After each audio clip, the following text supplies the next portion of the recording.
Alors, DigiServe, c'est un ensemble de plateformes qui ont été créées en 2017. C'est une très belle aventure. C'est une start-up qui a vu le jour grâce à l'énergie formidable d'une équipe qui est qui vient d'horizons très diversifiés et donc qui a créé un ensemble de plateformes digitales avec un objectif de faciliter la vie aux consommateurs marocains, aux citoyens marocains en général et d'aller aussi chercher ce mouvement formidable aujourd'hui au niveau du Maroc qui est celui de la digitalisation puisque nous le voyons autour de nous. Il y a vraiment une belle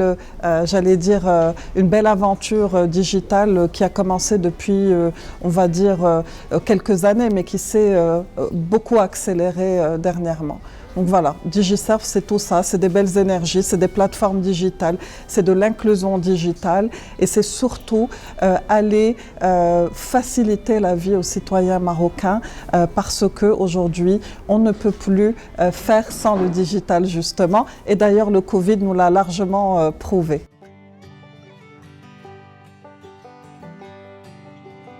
Alors, la première, c'est Bricole. Bricole qui est une application de mise en relation entre des artisans et le consommateur marocain. Donc aujourd'hui, on a des milliers d'utilisateurs et on a pu aussi digitaliser des artisans. C'est formidable parce que c'était ça aussi l'objectif. C'est une relation win-win qui nous permet à nous d'être ce lien entre un besoin consommateur. Je vous donne plein d'exemples qui me viennent à l'esprit. Vous pouvez avoir besoin d'un plombier, vous pouvez avoir besoin d'un peintre, vous pouvez avoir besoin d'un certain nombre aujourd'hui d'artisans marocains qui sont là, qui font partie de notre vie quotidienne.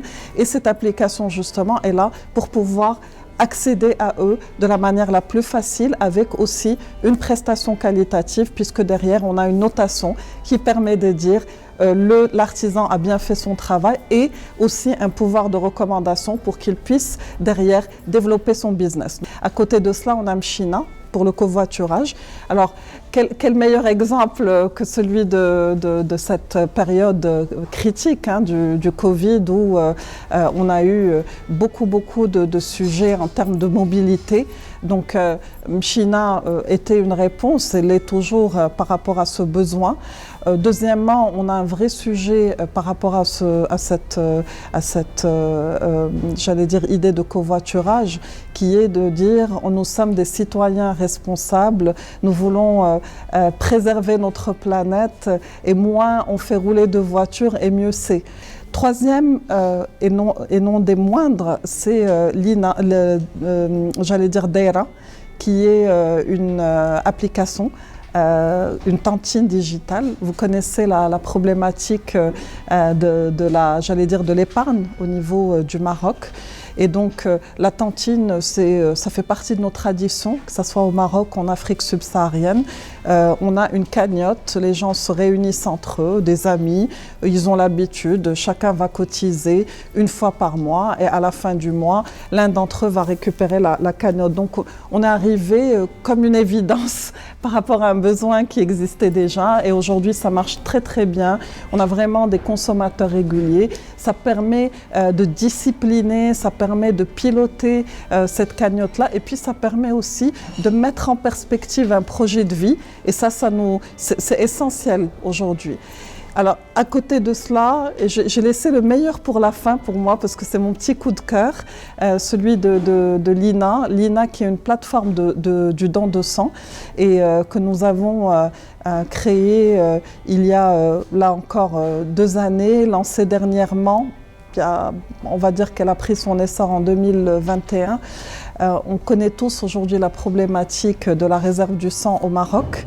Nous sommes tous concernés, au moins une fois dans notre vie, un de nos proches. Et justement, c'est une application qui est venue répondre à ce besoin crucial, à faciliter l'accès à ce don du sang, puisque souvent, nous avons un demandeur, mais nous avons aussi quelqu'un qui est prêt à faire un don du sang. Et finalement, ils ne savent pas se connecter entre eux. Et généralement, et vous avez dû certainement l'observer, on le voit plutôt à travers du Facebook, à travers des réseaux sociaux, des demandes urgentes de dernière minute.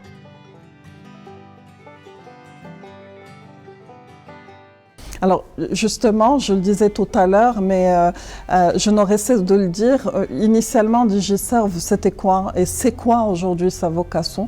Eh bien, et je le dis avec une force de conviction, c'est vraiment de contribuer à cette, j'allais dire, inclusion digitale, c'est de faciliter la vie aux consommateurs marocains. Et là encore, moi je trouve que le Covid qui était je dis le parce qu'on me dit souvent c'est là, mais non, moi je dis le quand même, c'est le Covid, et a été pour nous une épreuve terrible, mais elle a pu mettre en exergue un certain nombre, j'allais dire, de besoins au quotidien, puisque la mobilité était très réduite et qu'il fallait, avec les moyens du bord, pouvoir continuer finalement à vivre et à perpétuer nos habitudes. Tout à l'heure, je parlais de bricole, c'est le meilleur exemple. Imaginez, vous êtes confiné chez vous, vous voulez avoir accès à un artisan, vous n'avez pas forcément, et d'ailleurs, à Darbo Eza, on a un réseau commun et souvent on pose des questions. Est-ce que vous connaissez un bon artisan? Est-ce que vous connaissez un bon MLM, etc. Et finalement, on se rend bien compte que le Covid a accéléré ce mouvement de la digitalisation et la prise de conscience du consommateur marocain que sa vie pouvait être facilitée en ayant recours au digital. Donc nous positionnons vraiment comme étant, comment dire, pourvoyeurs de la tech for good, et c'est ça notre vocation, et c'est ce que nous souhaitons continuer à faire dans la durée. Les startups au Maroc aujourd'hui, l'état des lieux est un état des lieux positif, mais qui reste réservé, j'ai envie de dire.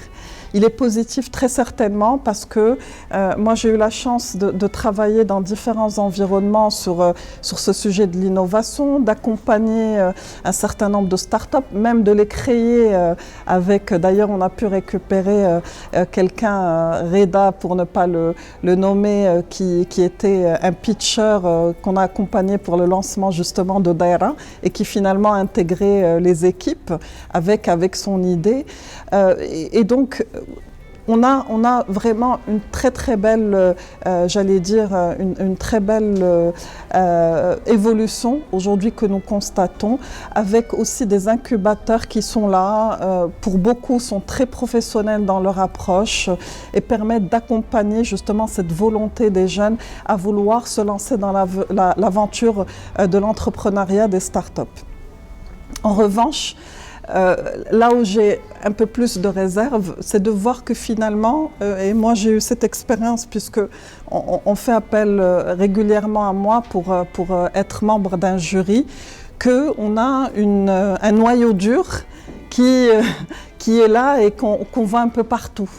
Moi, mon vœu pieux, ça serait de dire quelles sont aujourd'hui les thématiques qui n'ont pas été abordées au Maroc. Je pense à l'agriculture, je pense à l'énergie, je pense à un certain nombre de choses qui ne sont pas à la santé, qui ne sont pas aujourd'hui portées. Et arrêtons de rester focus que sur un certain type de profil de projet, parce que justement en ayant cherché cette facilité, on n'ouvre pas beaucoup nos possibilités. Et puis de deux, il y a un vrai sujet de financement. Là où on est très bon aujourd'hui d'un point de vue incubation, c'est-à-dire qu'on sait accompagner de l'idéation jusqu'au lancement du premier MVP. On ne sait pas encore au Maroc, de manière en tout cas aussi développée qu'à l'extérieur, lever des fonds nécessaires à ces startups parce que finalement, très rapidement, elles sont en suffocation parce qu'elles ont besoin de déployer leurs ailes. Donc c'est là où je dis positif quant à l'évolution, réservé par rapport aux thématiques, par rapport au sujet, par rapport à ce noyau dur, mais aussi au volet financement qui pour moi aujourd'hui est crucial, compte tenu justement de cette dynamique que nous souhaitons insuffler à ce secteur.